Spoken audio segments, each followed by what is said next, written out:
মালদ্বীপে থাকা বাংলাদেশিদের জন্য সুখবর। হাই কমিশন চালু করেছে ভ্রাম্যমাণ কনসুলার সেবা, যা বাঁচাবে প্রবাসীদের সময় ও অর্থ। ১১ থেকে ১৪ সেপ্টেম্বর ৫ সদস্য বিশিষ্ট প্রতিনিধি দল থিনাধু আইল্যান্ডে পৌঁছে ২ দিনব্যাপী ক্যাম্প পরিচালনা করেছে। দলের নেতৃত্ব দেন ভারপ্রাপ্ত হাই কমিশনার মোহাম্মদ সোহেল পারভেজ।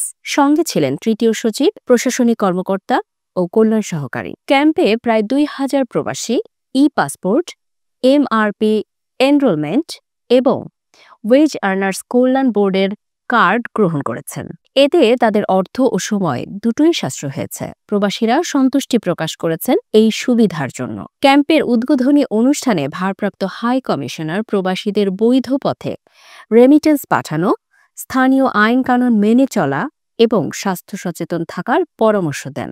তিনি প্রবাসীদের সতর্ক করেন ভিসা দালাল চক্র, অবৈধ ব্যবসা ও মাদক থেকে দূরে থাকার জন্য।